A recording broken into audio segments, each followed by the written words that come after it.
NEET 2025, जो कि जनता पहले सोच रही थी कि बहुत टफ पेपर आएगा आपका, तो जिस तरीके से जेईई के पेपर आ रहे हैं, अभी आगे आने वाली शिफ्ट से भी आगे लग जाएगा, है ना।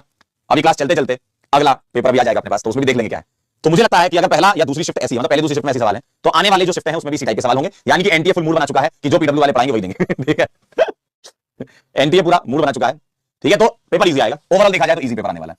अब इजी पेपर भी कई लोगों के लिए टफ हो जाता है, क्यों? क्योंकि पढ़ते नहीं है, रिवीजन नहीं करते, ठीक है, समय खराब करते हैं। तो ये सब चीजें आप बंद कर दो। अब आपको इतना तो आइडिया लग गया, सवाल कराने का ये लॉजिक था कि आपको ये तो आइडिया लग गया ना कि कैसे सवाल आ रहे हैं, मतलब कॉपी से देखे हुए सवाल आ रहे हैं, ये तो दिख गया आपको, है ना, कॉपी के देखे हुए सवाल आ रहे हैं।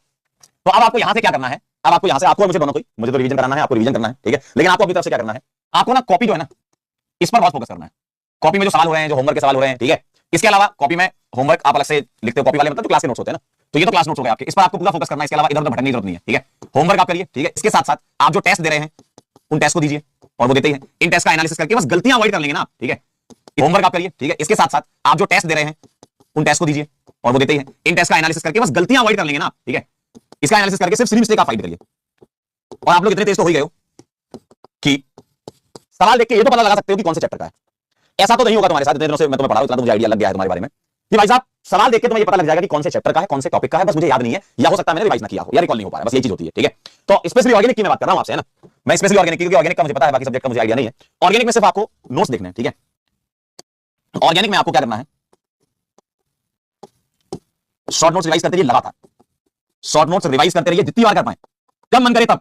मन कर रहा है सर आज हाइड्रोकार्बन के शॉर्ट नोट्स देख लेते हैं, आज हेलोजन हेलोजन के देख लेते हैं, आज हम जीओसी के देख लेते हैं, ना, मतलब आप शॉर्ट नोट्स बार बार देखते रहिए कि उन्हीं के अंदर ऐसे सवाल आएगा, और अलग से कोई ऐसा बहुत ही टॉप सवाल तो बनने वाला है नहीं कि बहुत भयंकर सवाल आ रहा है। आप जितने सवाल देखो मैक्सिमम सवाल उसमें से हो सकता है आपने देख भी रखे हो पहले से, है ना। तो भाई साहब शॉर्ट नोट्स का रिवीजन करिए और फोकस कीजिए पूरा पीएसएस पर, क्योंकि आप देखेंगे एग्जाम में जो सवाल आ रहे हैं, आप देख लो, आप देख लो सीक्वेंस वाले सवाल आ रहे हैं, ऐसा नहीं कि एक रिएक्शन वाले भी हैं, लेकिन कल के शिफ्ट 1 के पेपर में 2 सवाल सेम टाइप के दे दिए थे, सीक्वेंस वाले, पहले ये फिर ये, और वो पीएसएस जो है उनका खेल डायजोटाइजेशन के बिना नहीं चलना, है ना, डायजोटाइजेशन के बिना उनका खेल नहीं बनता है, ये करेंगे ही करेंगे अगर पीएसएस आपको देंगे तो। यानी कि वो जो डायजोटाइजेशन वाली पूरी सीक्वेंस होती है, सेंडमेयर, गेटरमैन, रिडक्शन, सारा सीक्वेंस, रिएक्शन, जितनी सीक्वेंस है वो सब रेडी कर लीजिए, ठीक है, सब रेडी कर लीजिए, ठीक, वो सब रेडी कर लीजिए आप, और बार बार देखिए, है ना, बार बार इनको देखिए, जितना आप ये देखेंगे, जितनी बार देखेंगे उतनी बार दिमाग में बैठेगा। और आपको ऑर्गेनिक के लिए अलग से रिवीजन का समय नहीं निकालना है, बाकी सब्जेक्ट को टाइम दो, ऑर्गेनिक को अलग से नहीं 2 घंटे लेके बैठना है, ऑर्गेनिक को लेके बस तभी बैठना जब सवाल लगा रहे हो। थ्योरी के लिए 2 घंटे नहीं बैठना है, थ्योरी जो आपके 1-1, 2-2 पेज में सिमटी हुई है, शॉर्ट नोट्स में 3 पेज में सिमटी हुई है, उसी को एक बार देखो और सवाल लगाना चालू कर दो, ठीक है। सवाल ना बने तो उसको सीखो कि क्यों नहीं बना, हो सकता है कुछ ऐसी चीज लिखी हो तो वहां ऐड कर लो वो चीज, ठीक है, क्लियर है, समझे बात क्या करना है। अलग से टाइम नहीं देना, ऐसा नहीं कि तुम रिवीजन कर रहे हो, अलग से मत टाइम दो, क्लास में इतना अच्छे से पढ़ो कि घर पे सिर्फ 10 मिनट देख लिया काम हो जाए। और ऑर्गेनिक ऐसा सब्जेक्ट है जिसमें आप कर सकते हो इसमें, क्लास में अच्छे से पढ़ो, क्लास में जो पढ़ाया जाए उसको ध्यान से पढ़ो, सवालों को क्लास में खत्म कर दो, इसके बाद बस आपको 10-15 मिनट 20 मिनट लगना। हाँ सवाल लगा रहे हो तो अलग से मान लो आपने 50 सवाल या 100 सवाल निकाले, तो उसमें हो सकता है आधा घंटा 45 मिनट लग जाए, आपको 1 घंटा लग जाए, सवाल लगाते टाइम आप टाइम दो। लेकिन थ्योरी को 2 घंटे लेके बैठने, सवाल लगाने की बारी आई, सर हम थक गए, हमको ठंड लग रही है, अब नहीं हो पाएगा, ऐसे थोड़ी डॉक्टर बन पाओगे, बन जाओगे ऐसे, इसको मक्कारी बोलते हैं। क्यों? क्योंकि थ्योरी में हमें थोड़ी कुछ करना है, थ्योरी में हमें करना क्या, ये रखी कॉपी, बढ़िया रजाई के अंदर कंबल के अंदर हाथ डले हुए हैं, बढ़िया मस्त गरम गरम हाथ हो रहे हैं, और बस थ्योरी देखे जा रहे हैं। थ्योरी में लिखी 2 लाइनें हैं, लेकिन आपको 4 लाइनें अलग याद आ रही हैं जीवन की, क्योंकि थ्योरी में आपका एफर्ट नहीं लगता ना। और ह्यूमन का तो नेचर ही होता है, जितनी मक्कारी मिल जाए उतना अच्छा, है ना, जीवन में यही होता है।